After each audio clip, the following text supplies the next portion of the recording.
Our last purpose as readers today is to think about the genre of the text. Let's read that I can statement. I can identify features of a historical fiction.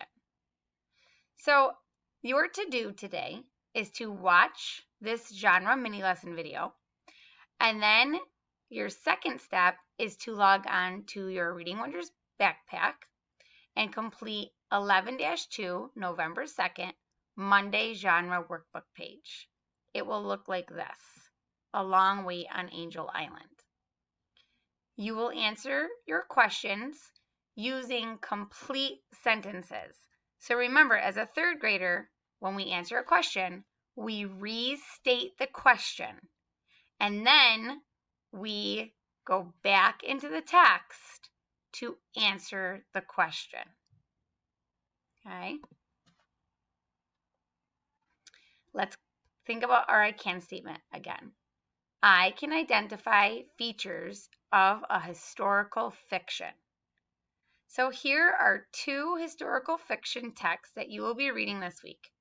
One is called Sailing to America, and the second one is called The Promise of Gold Mountain. Both of these texts have fictional characters in them who don't exist, and the setting is in a real time during history. So look at this anchor chart. Historical fiction. A story with fictional characters that is set in a real time in history.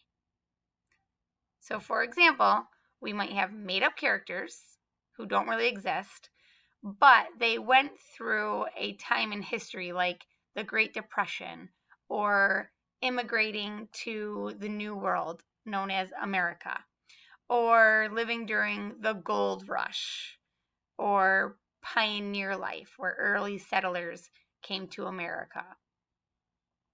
Again, here are two bullets that will help us to identify important features. A historical fiction is a made-up story and takes place in the past.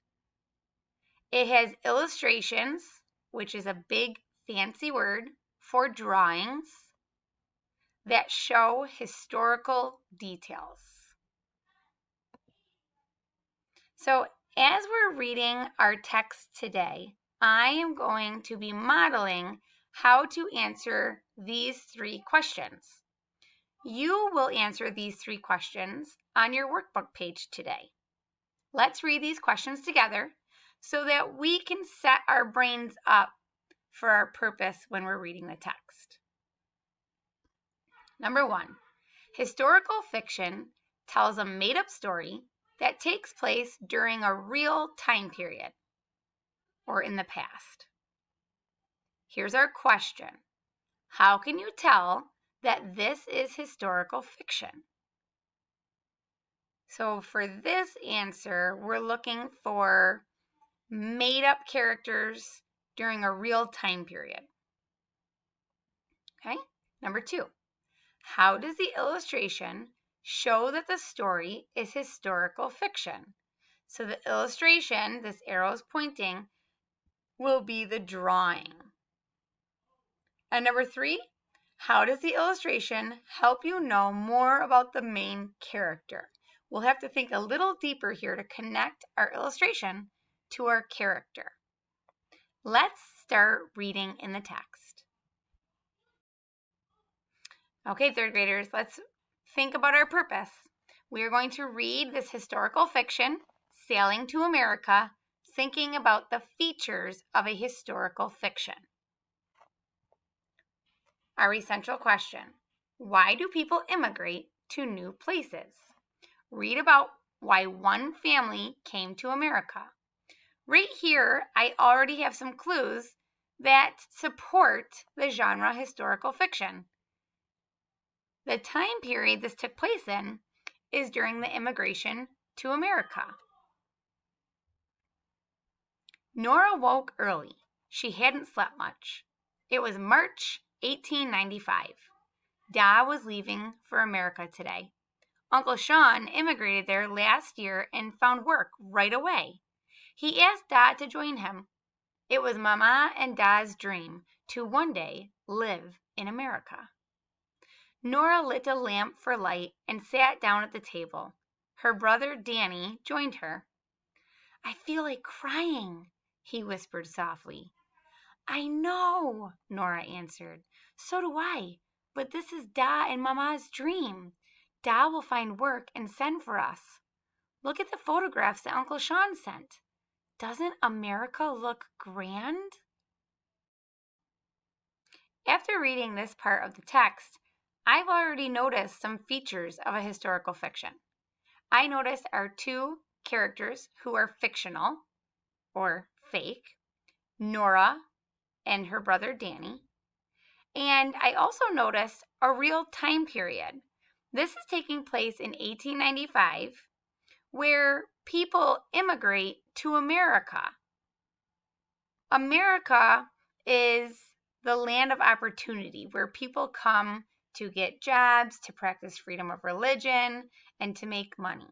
So Nora and Danny's dad must be going to America for a job to get better opportunity or to make more money or to create a new, better life.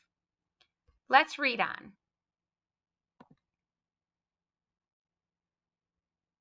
"I don't want to ever leave Ireland," Danny said. "We won't have any friends in America. We'll be far away from Granda, Patty, and Colleen." "Maybe you'll be glad it isn't Ireland," Nora said. "There will be enough food to eat. Mama and Da can relax and not worry so much.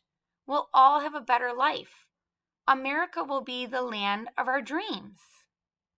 Then Da carried a bag into the room. "Cheer up, my little loves. Why, in no time at all, you'll be joining me." A year later, Da had saved enough money to send for his family. Mama, Danny, and Nora packed what little they had. They got on a crowded steamship and began their voyage. The trip across the Atlantic Ocean was rough. The air inside the steamship smelled like a dirty sock.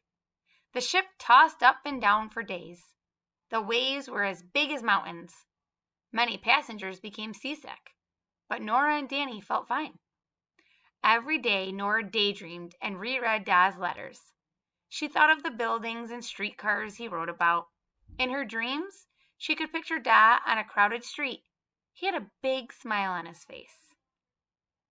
Okay, so I have to remember my purpose as a reader. My purpose is to identify features of a historical fiction. And again, one feature is that we have made-up characters. So Da, Nora, and Danny, they are all made-up characters.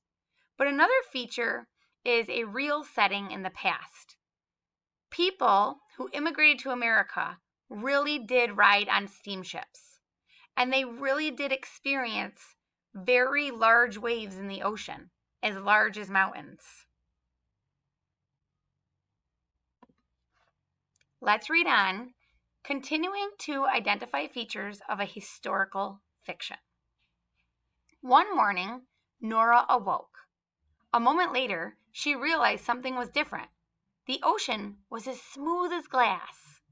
A few hours later, Nora, Danny, and Mama shivered together on the ship's deck. Snowflakes drifted through the air. Another traveler noticed and gave them a blanket.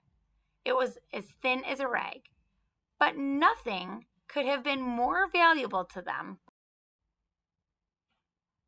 Suddenly, someone shouted, "There's Lady Liberty!" As the ship passed a large statue, the crowd cheered. Someone shouted, "At last, we've arrived! We are in America!" Soon, everyone was singing and dancing. A ferry took the travelers to Ellis Island. In the main hall, doctors inspected the family. They looked for signs of illness. Mama had to answer many questions. Nora knew that people didn't get an opportunity or another chance to take these tests twice. Nora looked at Danny, then at Mama. They had to pass. After a few hours, the family learned they could stay in America. As they filed off the ferry, Nora saw Uncle Sean's dark hair. Then she saw Da. His hands waved wildly. He had a big smile on his face. Dreams do come true, Nora thought as she waved back. So as I'm reading, I'm thinking of my purpose of identifying features of a historical fiction. And again, we have these made-up characters, Nora and Danny. We have their mama, and we also have their da and their Uncle Sean. And this story takes place during a real event in history. And we have some real landmarks. We have the Lady Liberty, the Statue of Liberty in New York City. And in history, when people immigrated from another country to America, they would travel to New York City to a place called Ellis Island, where they would have to get checked to make sure that they were safe and healthy enough to stay in America. So we have those fictional characters and we have those real settings in the past.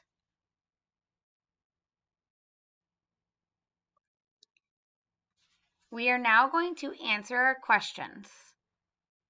Number 1, historical fiction tells a made-up story that takes place during a real time period. How can you tell that this is historical fiction? Well, if I look at this question, how can you tell that this is historical fiction? I know as a third grader, I need to restate this question. So you'll notice in blue, I will have my restatement. And then after that, I will write my evidence from the text that answers how this text is a historical fiction. Here's in blue, and we're restating this question. This is historical fiction. This is a historical fiction. And now in black, here is my answer using the text. Because it has made up characters set during a time in history where people were immigrating to America. That's the real event in the past that took place. Let's look at our next question. How does the illustration or drawing show that the story is historical fiction? Well, I see photographs, and now today we would be using our computer or our phone. We would only print photographs if we want to hang them on the wall, really. If we're going to share photographs, we usually use Facebook or Instagram. And I also see a lantern. And this is lit by oil and it's creating a flame. Today, we use light bulbs to light up our room. And right now, I actually have a light bulb on that's lighting up my room. Well, in this text, Sailing to America, Nora and Danny have to use a lantern to light the room to look at the pictures. So again, I'm going to restate this question. How does the illustration show that the story is historical fiction? So in blue, I have my restatement. The illustration shows that the story is historical fiction because, now I'm going to use the text and the illustration to answer.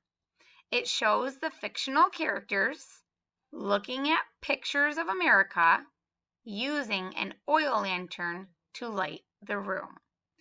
So I have all of my evidence: fictional characters, photographs, and an oil lantern.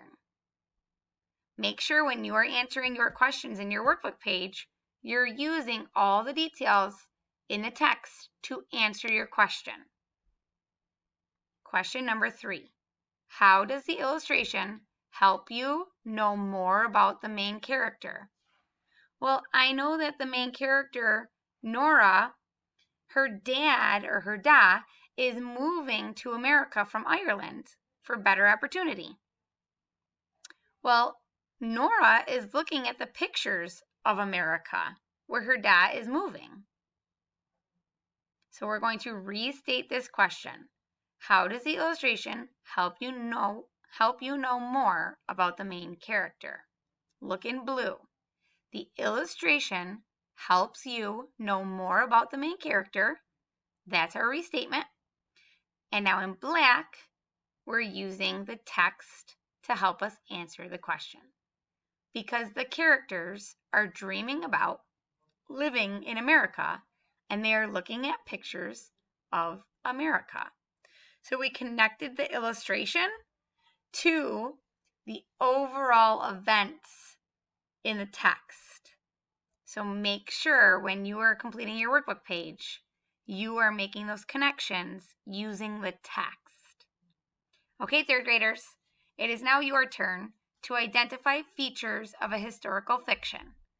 Make sure you restate your question and use the text to answer your question. Good luck and have fun learning.